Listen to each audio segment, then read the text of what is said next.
26 दिसंबर की जब हम बात करते हैं तो इसे क्यों मनाया जाता है? केवल 26 दिसंबर का ही विषय नहीं है। 20 दिसंबर से 28 दिसंबर जो पूरा जो सप्ताह है वो बलिदान सप्ताह के रूप में सिख समुदाय जो है वो मनाता है। इसका इतिहास किस तरह वर्णित करते हैं? ये पूरा वंश ऐसा वंश है जिसने राष्ट्र और धर्म के लिए अपना बलिदान दिया।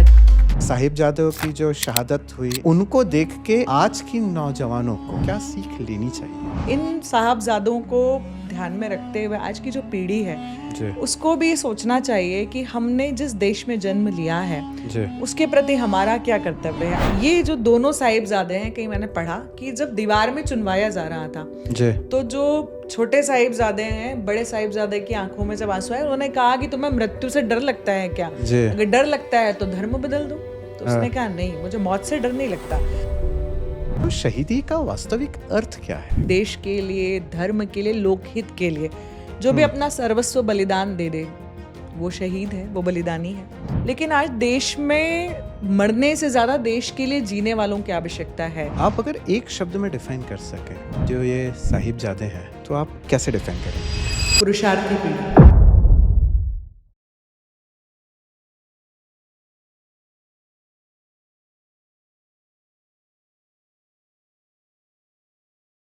जो बोले सोनिहार, सत श्री अकाल। यह सिर्फ मंत्र या उद्घोष नहीं है, ये वो संवेदना है जो सत्य, साहस, आस्था और आत्मबल का प्रतीक है।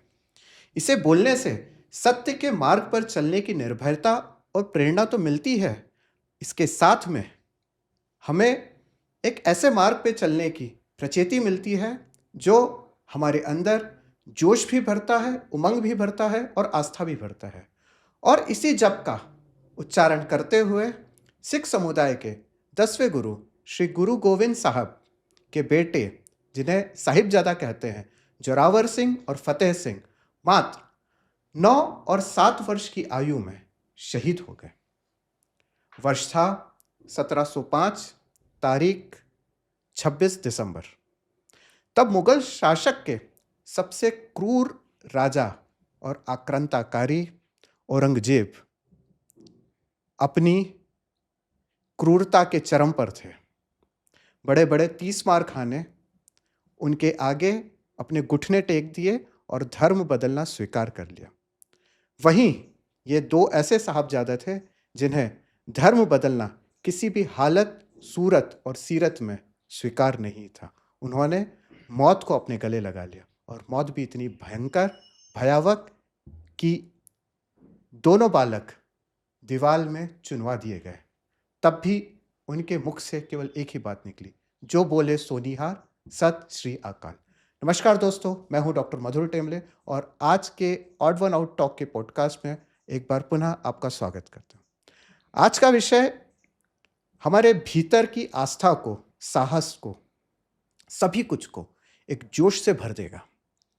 हम बात करेंगे उन ऐसे दो नौजवानों की जो बहुत ही छोटी सी उम्र में शहीद हुए, पर उनका शहीदी होना हमारे लिए एक बहुत बड़ा संदेश है। उनका हौसला धर्म के प्रति एक हिमालय से ऊंचा था और आस्था अपने धर्म पर समुद्र से गहरी थी। इतिहासकार कहते हैं कि आज करीब 300 साढ़े 300 वर्ष बाद भी उनका जब हम इतिहास देखते हैं, पढ़ते हैं, तो हमारे भीतर जोश तो भर ही जाता है, परंतु हमें अनेक प्रेरणा भी वो देते हैं। तो दोस्तों, आज हम ऑड वन आउट टॉक में इसी बात को बड़ी गहनता से उजागर करने जा रहे हैं कि कैसे दो साहिबजादों ने अपने शरीर का बलिदान दिया, अपने आप का बलिदान दिया और अपने धर्म को बचाने के लिए सब कुछ दांव पे लगा दिया। और उसी बात के लिए हमारे साथ हमारी आज की ऑड वन गेस्ट है डॉक्टर माला सिंह जी ठाकुर। नमस्कार डॉक्टर माला सिंह जी ठाकुर, आपका बहुत स्वागत है हमारे आज के ऑड वन आउट टॉक के पॉडकास्ट में। मैं एक छोटा सा परिचय माला जी का देना चाहता हूं। वैसे तो इनका परिचय बहुत बड़ा है और निश्चित रूप से आप बहुत सारे सामाजिक कार्य करती हैं, विभिन्न संस्थाओं से जुड़ी हैं। इंदौर की प्रतिष्ठित संस्था अहिल्या उत्सव समिति एवं अभ्यास मंडल में एक अहम भूमिका निभाती हैं। आप संघ से जुड़ी हैं। प्रखर वक्ता है, अनेक अनेक विषयों पे अपने विचार रखती है। राष्ट्र प्रेम का अलख जगाने के लिए आप बच्चों में संस्कार देती हैं। आप छोटी बच्चियों में आत्मरक्षा प्रेरणा की एक ट्रेनिंग प्रोग्राम होती है, उसे चलाने का कार्य करती है। सक्रिय समाज सेविका है। ऐसी माला ठाकुर जी का हम हमारे आज के ऑड वन आउट टॉक के पॉडकास्ट में स्वागत करते हैं। माला जी, हम जैसे मैंने आपको परिचय में बताया, हम आज बात करने वाले हैं वीर बाल दिवस। जी। सबसे पहला प्रश्न यही है, भारत सरकार द्वारा इसे बनाना आरंभ किया गया, इसके पीछे सरकार की क्या नियत? गुरु गोविंद सिंह जी के जो शहीदी पर्व है 9 जनवरी 2022 को भारत सरकार ने घोषणा की। और मुझे लगता है कि जिस प्रकार से पूरा भारत आज़ादी का अमृत महोत्सव मना रहा था और 2047 के जिस भारत की हम कल्पना करते हैं, वर्तमान में जो चीज़ें हमको आसपास दिखाई देती हैं कि वो पुरुषार्थी युवा पीढ़ी जिसके लिए वास्तव में भारत जाना जाता है, आज विश्व की सबसे बड़ी युवा आबादी जो है वो भारत में है। लेकिन नशे की गिरफ्त में युवा दिखाई दे रहा है, फैशन ट्रेंड्स के पीछे भागता युवा दिखाई दे रहा है। कहीं ना कहीं ये ध्यान में आ रहा है कि अपने कर्तव्यों और अन्य दायित्वों के प्रति उतना गंभीर नहीं है। केवल मैं, मेरा घर, मेरा परिवार, करियर, उसमें देश कहाँ है जी। तो मुझे लगता है कि शायद जो है उन लोगों ने ये सोचा होगा, सरकार ने ये सोचा होगा कि आज का युवा स्वामी विवेकानंद जी के सपनों का, भारत का जो युवा है, जो उत्तिष्ठ जागृत प्राप्त वरान बुधत, इस भाव को मानता है, वो पुनः कैसे जागृत हो सकता है। इसीलिए इस दिवस को मनाया जाए, युवाओं का पुरुषार्थ जगाया जाए देश के प्रति, धर्म के प्रति, और वास्तव में जो राष्ट्र धर्म है उसके प्रति जागरण कैसे हो सकता है, यही विचार रहा होगा। राष्ट्र धर्म को जागृत करने के लिए स्वामी विवेकानंद के जो आदर्श उस पर चल सके, इसी नियत और नियति के साथ सरकार ने शायद इसको आरंभ किया था। बहुत सुंदर। अब हम बात करते हैं ऐतिहासिक पृष्ठभूमि की। 26 दिसंबर की जब हम बात करते हैं तो इसे क्यों मनाया जाता है? साहिबजादों की जो शहादत हुई, इसका इतिहास जो सिख हैं वो किस तरह वर्णित करते हैं, इसके बारे में आप हमें बताएं थोड़ा। मुझे लगता है कि ये तो वो बलिदानी धरती है जहाँ एक जो घोड़ा है, जो पशु है, उसका भी बलिदान का स्मरण हम आज करते हैं। केवल 26 दिसंबर का ही विषय नहीं है। 20 दिसंबर से 28 दिसंबर जो पूरा जो सप्ताह है, बलिदान सप्ताह के रूप में सिख समाज भी मनाता है, हम सभी मनाते हैं जी। और मुझे इस बात का गौरव का अनुभव है कि वास्तव में आज देश में उस बात का जागरण आया है कि किस प्रकार से सिख समुदाय के जो गुरु हैं, गुरु गोविंद सिंह जी, और उनका जो पूरा परिवार है, और इतिहास में जितना मुझे ध्यान में है, ये पूरा वंश ऐसा वंश है जिसने राष्ट्र और धर्म के लिए अपना बलिदान दिया। चाहे हम छोटे नन्हे साहेबजादों की बात करें जी, या जो है अजीत सिंह जी और जोरावर सिंह जी, दोनों साहेबजादों की बात करें, या फिर 81 वर्ष की माता गुजरी की बात करें, माता गुजरी जी। तो पूरा जो सप्ताह है वो बलिदान सप्ताह के रूप में सिख समुदाय जो है वो मनाता है। स्वाभाविक रूप से किस प्रकार से आनंदपुर साहिब से निकल करके और गुरु गोविंद सिंह जी ने अपने बेटों के साथ और उन सारे सिख समुदाय के जितने भी ऐसे शौर्य वीर जो सैनिक थे, उन सबके साथ मिलकर के प्रयास किया कि मुगलों का लगातार जो है आक्रमण हो रहा है, लगातार उनका दबाव आ रहा है कि धर्म बदलना चाहिए, आप धर्म बदलिए और जिस प्रकार का संरक्षण आप चाहते हैं हम आपको देंगे। ऐसे समय में 1 लाख से अधिक की पैदल सेना, 700 से अधिक की घुड़सवार सेना के सामने, बहुत कम संख्या में, सैकड़ा भी नहीं है, उस स्थिति में लड़ने के साहस के साथ कि धर्म को बचाना आवश्यक है। और हम जिस पीढ़ी से आते हैं, जिन 2 साहिबजादों का नाम आपने लिया, फतेह सिंह और जोरावर सिंह, तो ध्यान में आता है कि पुत्र किसके हैं, तो गुरु गोविंद सिंह जी के पुत्र हैं। पौत्र किसके हैं, तो गुरु तेग बहादुर जी के पौत्र हैं। परपौत्र किसके हैं, तो गुरु अर्जुन देव जी के परपौत्र हैं। तो स्वाभाविक रूप से बलिदानी जो परंपरा है वो रक्त में ही उनको जब से मिली है, जो वास्तव में भारत भक्ति का जो भाव उनके रक्त में है, उसको लेकर के बहुत छोटी सी उम्र में वो अपने राष्ट्र धर्म के लिए बलिदानी होते हैं। तो मुझे लगता है कि जो पूरा जो सप्ताह है जिसमें गुरु गोविंद सिंह जी का पूरा परिवार, वे स्वयं, उनकी माता जी, उनके चारों बेटे, उनके भाई और उनके साथ जो बाकी के सिख जो बलिदानी बंधु थे जी। वो सब सम्मिलित थे, वो लड़े और बलिदानी हुए। इसीलिए हमको ध्यान में आता है कि वो पूरा जो पूरा सप्ताह यानी है जो सप्ताह बड़ा बलिदान ने सप्ताह के रूप में सिख मनाते हैं। समुदाय के लिए बड़ा विकट परिस्थिति वाला सप्ताह रहा होगा। किस तरह उन्होंने अपना शहीदी स्वीकार की, पर उन्होंने अपना धर्म बदलना धर्म नहीं स्वीकार नहीं बदला। स्वीकार किया। बिल्कुल। बहुत सुंदर है।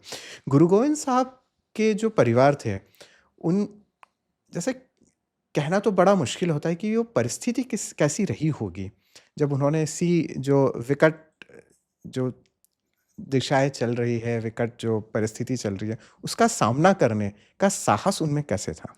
जैसा मैंने बताया कि दादाजी और पिताजी से जो चीजें विरासत में मिली, यानी एक आजकल लेगेसी हम फ्रेमवर्क की हम बात कर हाँ रहे हैं। आजकल हम बिल्कुल। देखते हैं लोग विरासत में क्या देते हैं, प्रॉपर्टी बना ली है, सोना चांदी हीरा मोती, जी ये देखते जी हैं। जी। विरासत में क्या मिला? तो विरासत में शौर्य मिला, पराक्रम मिला, विरासत धर्म में के प्रति शौर्य और आस्था, पराक्रम मिला। जी। और उस आस्था के साथ में हमारा जो कर्तव्य है आज, मतलब अगर जिस समुदाय के गुरु हैं, यदि हम ही पीछे अपना पैर करेंगे तो स्वाभाविक रूप से जो नेतृत्व करता है अगर वही पैर पीछे कर लेगा तो पीछे जो लोग खड़े हैं वो किसके सहारे आगे कमजोर बढ़ेंगे? हो जाएंगे। सही तो बात है। स्वाभाविक रूप से वो जो पुरुषार्थ है वो विरासत में मिला, और उसी के कारण जो है पूरा जो पीढ़ी हम देखते हैं वो त्याग और बलिदान की पीढ़ी हमको दिखाई देती है, जो कहीं भी सर नहीं झुकाती, कभी भी अधर्म के साथ चलना स्वीकार नहीं करती।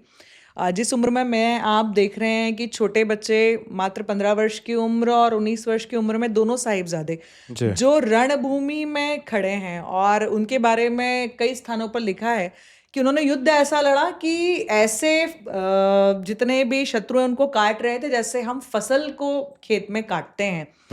तो बहुत छोटी उम्र, बहुत कम सैनिक, मुट्ठी भर सैनिक, 40 लोग आपके साथ में है, 35-40 लोग आपके साथ में है, 1 लाख से अधिक की सेना आपके सामने है, 700 घुड़सवार सैनिक आपके सामने है, शस्त्र आपके पास बहुत कम संख्या में, गोला बारूद समाप्त हो गया है। जी। उसके बाद स्वाभाविक रूप से वो जो दृढ़ निश्चय का शस्त्र है, दृढ़ निश्चय का ईश्वर के शस्त्र। प्रति जो अटूट आस्था है, और जो परिवार से जो विरासत में मिला है, मुझे लगता है वही साहस है जो आगे जाकर के जो है आपको उस श्रेणी में ला करके खड़ा करता है जिसलिए हम आज उनको पूजते हैं।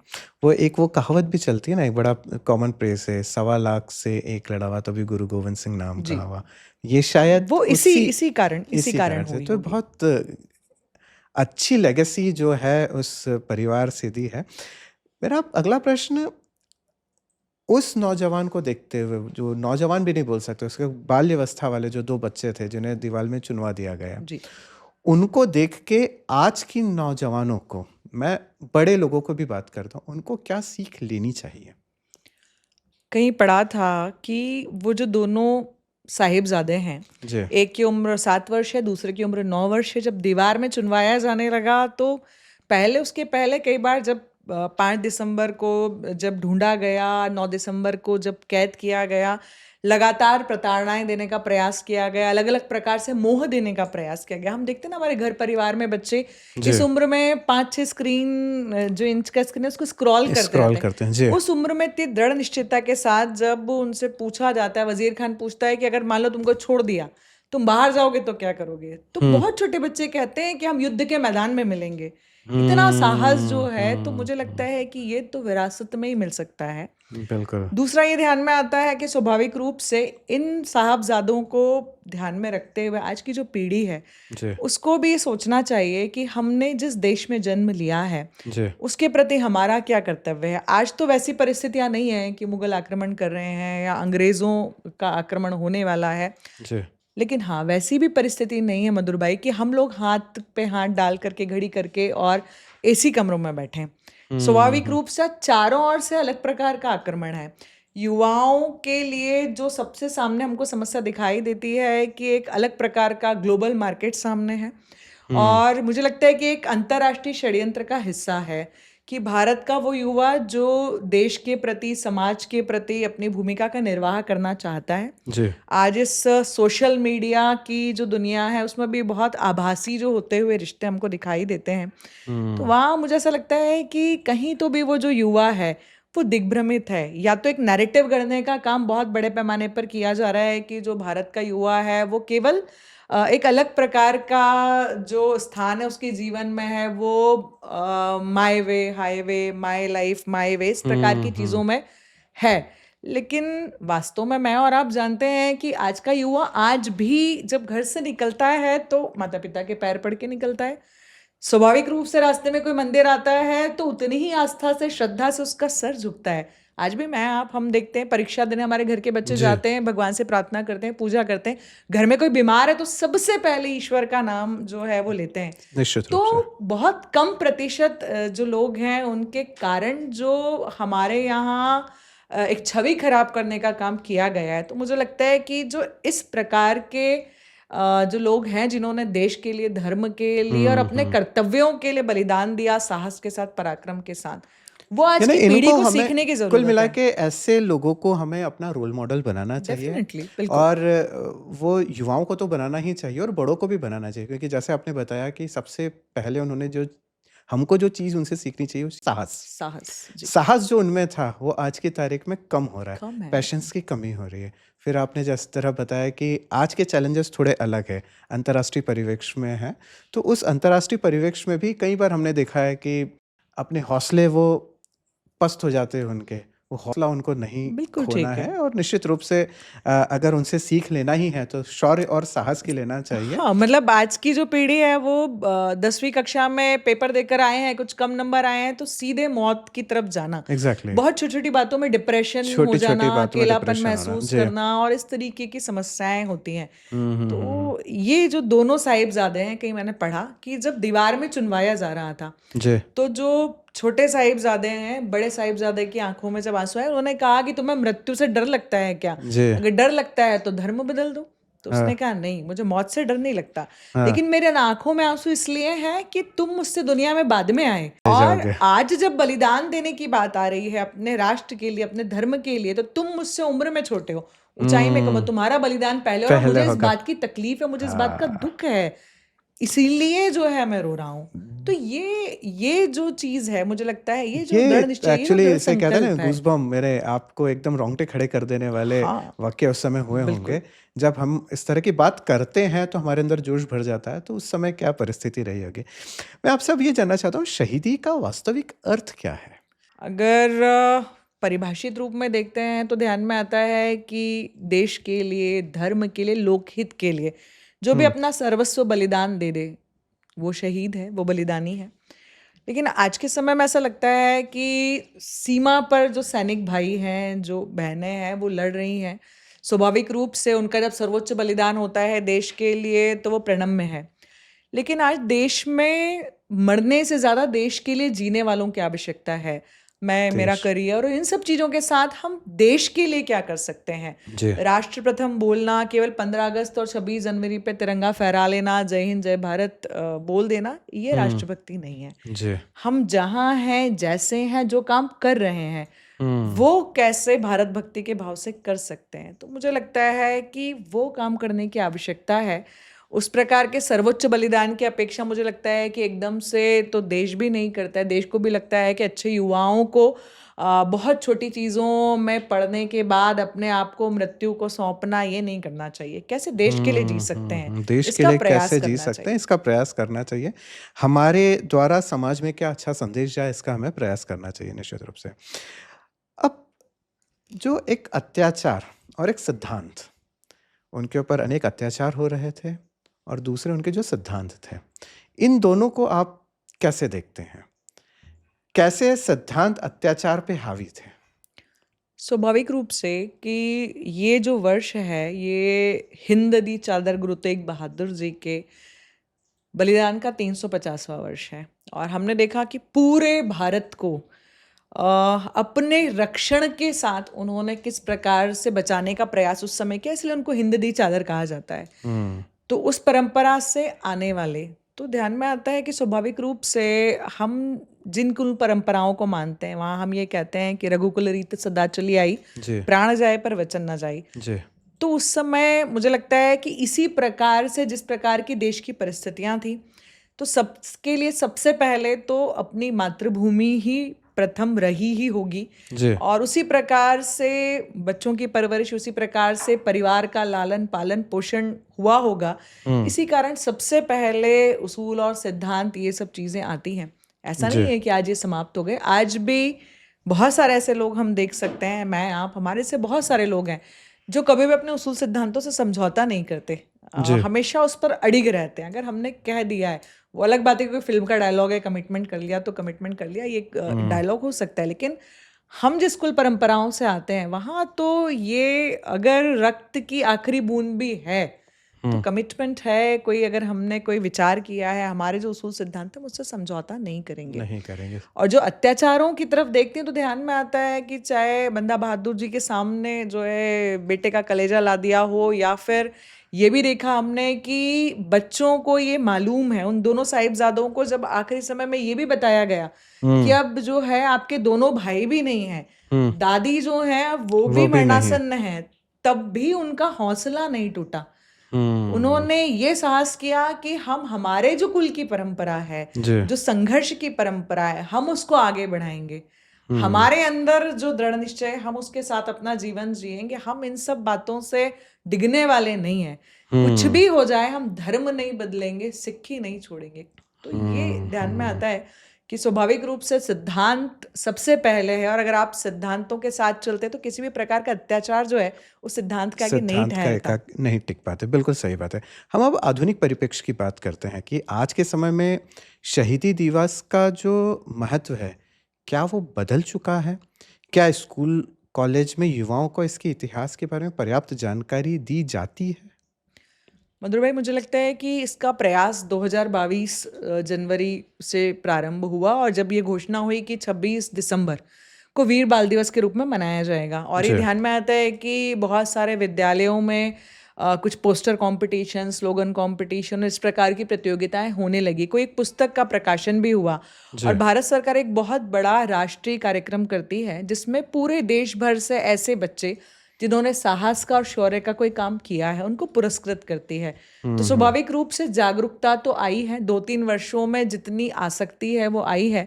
और सिख समुदाय के हमारे भाई बंधु तो बहुत लंबे समय से इसको मनाते आए हैं, क्योंकि ये टेक्नोलॉजी का ज़माना है, तो जागरूकता का मुझे लगा प्रतिशत बहुत तेज़ी से बढ़ा है।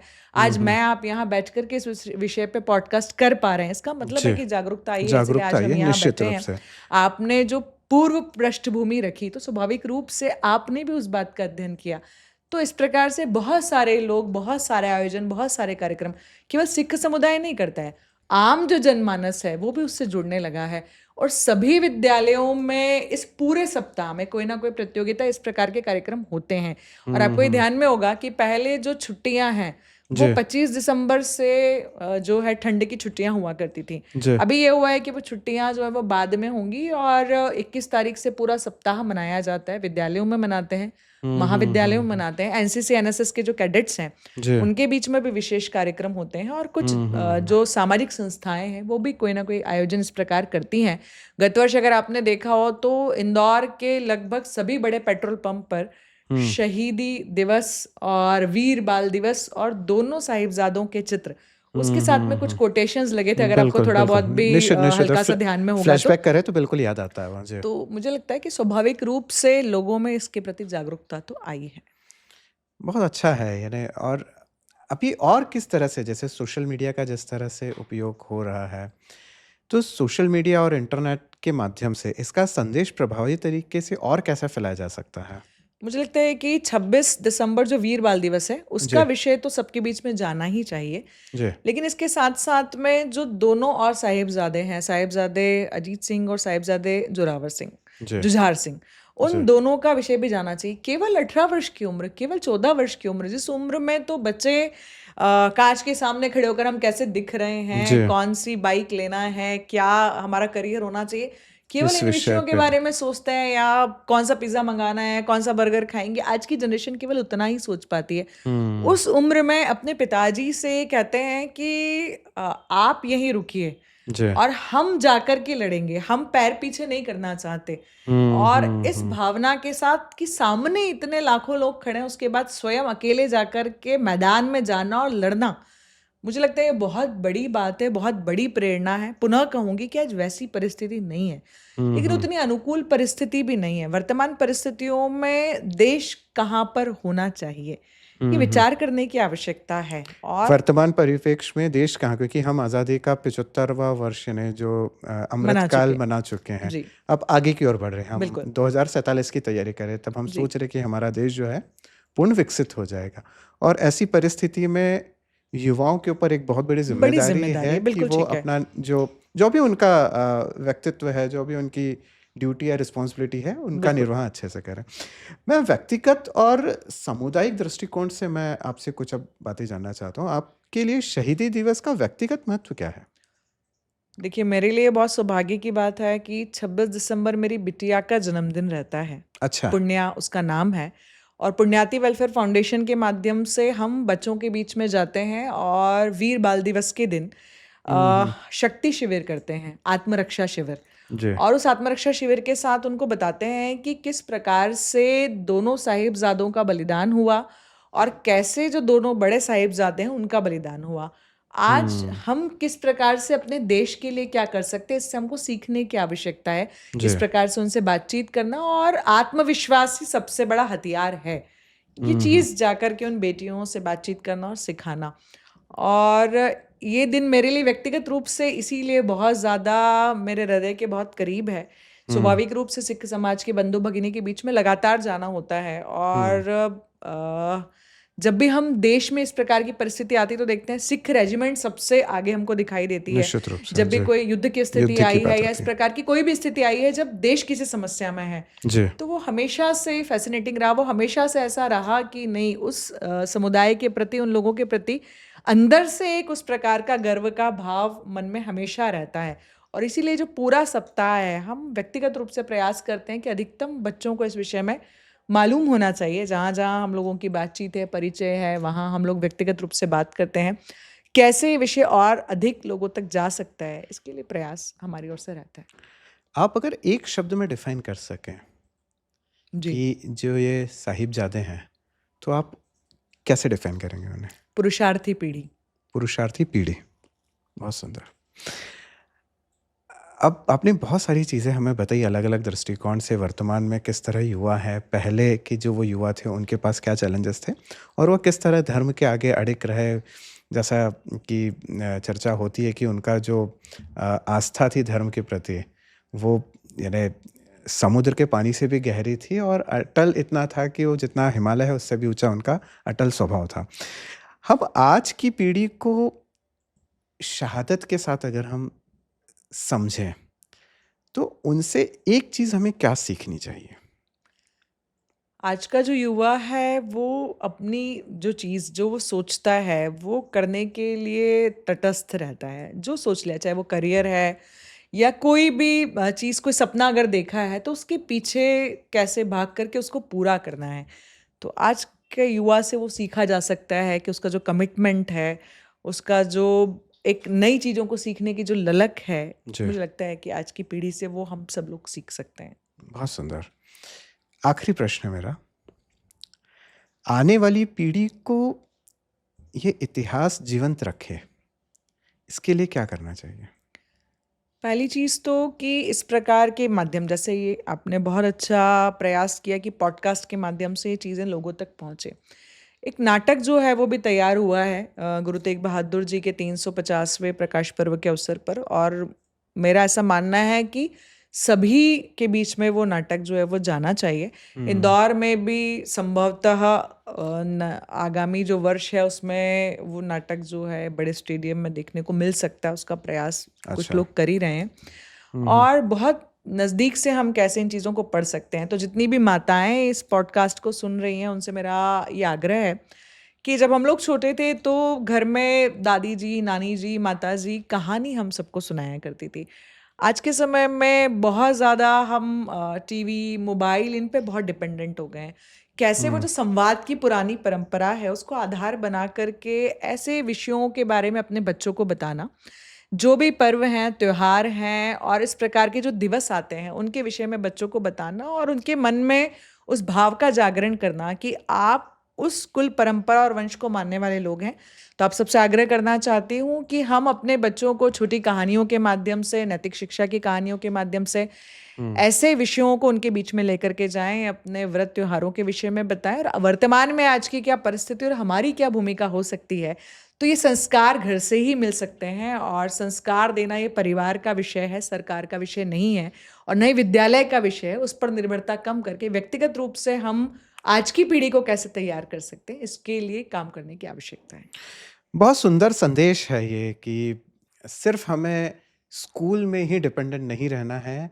घर में हमारी जो माताएँ, बहनें हैं और ख़ासकर जो हमारी कहना चाहिए दादी और नानी हैं, उनके ऊपर हमें थोड़ा-सा निर्भर होने की आवश्यकता है। वो आवश्यकता इसलिए क्योंकि उनसे हम बहुत अच्छे से संवाद कर सकें और उनसे भी ये निवेदन हमारी आज की गेस्ट ने किया है कि संवाद में हम जिस तरह दिवाली की कहानी बताते हैं, दशहरे की कहानी बताते हैं, हमें ये कहानी भी बताना चाहिए जिससे हमारे घर के बच्चे वीर बने, साहसी बने और जुझारू बने।